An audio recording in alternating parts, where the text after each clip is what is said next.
brought to you by KR Mangalam University. We provide you the platform to turn your dreams into reality. Give wings to your aspirations with KR Mangalam University. देश की राजनीति और bank loan दो अलग अलग चीजें नहीं रह गई हैं। अब पार्टियों के चुनावी वादे बैंक कर्ज के बिना हो नहीं सकते। चाहे कोई भी पार्टी हो, उसे किसानों की कर्ज की चिंता करनी पड़ती है। कर्ज माफी का वादा करना पड़ता है। पिछले कुछ चुनावों का ट्रेंड है, जिसने कर्ज को लेकर बढ़िया बढ़िया वादे किए, उसे जीत मिली। हालांकि अभी तक राजनीति होम लोन, कार लोन तक पहुंची नहीं, लेकिन किसानों को सस्ता कर्ज दिलाना, किसानों की कर्ज माफी जैसे वादे जीत की गारंटी की तरह काम कर रहे हैं। बैंकों के बिना सरकारों का राजनीतिक कारोबार एक कदम चल नहीं सकता। महाराष्ट्र में भी चुनाव जीतने के लिए बीजेपी ने बड़े बड़े वादे किए थे। बीजेपी की सरकार बन गई, लेकिन बैंकों ने लोन देने में आनाकानी शुरू कर दी। बैंकों का रवैया बीजेपी सरकार के लिए अलार्मिंग बनने लगा, तो सीएम देवेंद्र फडणवीस को दखल देना पड़ा। बैंकों के लिए फरमान जारी हुआ है कि किसानों को कृषि कर्ज देने के लिए सिबिल स्कोर नहीं पूछा जाएगा। जिस बैंक ने ऐसा किया तो एफआईआर होगी। आरबीआई भी कृषि कर्ज को लेकर बैंकों से कह चुका है कि अगर कोई बैंक सिबिल पर जोर देता है तो उसके खिलाफ कार्रवाई की जाएगी। चुनाव जीतने के बाद महाराष्ट्र सरकार ने किसानों को कर्ज देने के लिए 45 लाख करोड़ की स्कीम मंजूर की है। कर्ज सरकार को नहीं, बैंकों को देना है। छोटे किसानों को कर्ज देना बैंकों को रिस्की लगता है। बैंकों ने कर्ज मांगने वाले किसानों का सिबिल स्कोर चेक करना शुरू किया तो मामला फंसने लगा। सिबिल स्कोर बैंकिंग सिस्टम में एलिजिबिलिटी चेक करने का सबसे बड़ा टूल है। Home loan, car loan, personal loan, credit card बिना सिबिल स्कोर चेक नहीं मिलता। इससे ये चेक होता है कि जो व्यक्ति लोन ले रहा है, उसकी लोन चुकाने की कैपेसिटी और हिस्ट्री कैसी रही है। सिबिल स्कोर 300 से 900 के बीच होता है। अगर 750 के ऊपर सिबिल स्कोर है तो बैंक राजी खुशी के साथ लोन देंगे। 600 से नीचे वालों को थोड़ी मुश्किल होती है।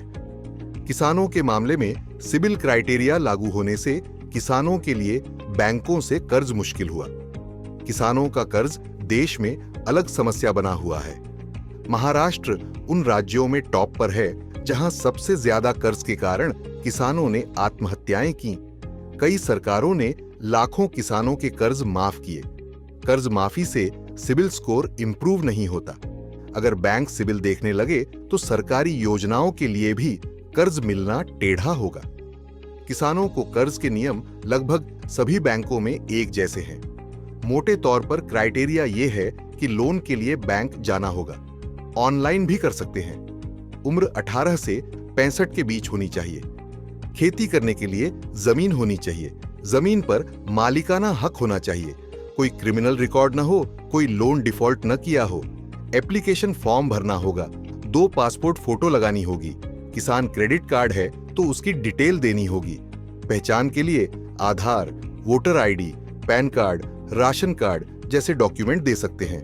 एड्रेस प्रूफ के लिए पानी, बिजली bill, voter ID, Aadhaar card लगा सकते हैं। इनकम सर्टिफिकेट भी बैंक मांग सकते हैं, तो इसके लिए bank statement, income tax return दे सकते हैं। फसल लगाने के लिए खेती में इस्तेमाल मशीन जैसे pumping set, solar pump, cold storage बनाने खरीदने के लिए लोन मिल सकता है। खेती की जमीन खरीदने के लिए भी लोन मिल सकता है। पशुपालन, डेयरी के लिए भी लोन मिलता है। खेती किसानी को आसान बनाने और एग्रीकल्चर सेक्टर में बूस्ट के लिए 1 जनवरी से बिना गारंटी वाले कृषि कर्ज यानी collateral free agricultural loan limit की लिमिट 1,60,000 से बढ़ाकर 2 लाख कर दी है, ताकि किसानों को आसानी से लोन मिल पाए। ऐसा इसलिए कि देश में जितने किसान खेतीबाड़ी करते हैं, उसमें 66% हिस्सा छोटे और सीमांत किसानों का है। सीमांत किसान वो होते हैं जिनके पास 1 हेक्टेयर या 2.5 एकड़ से कम खेती की जमीन होती है।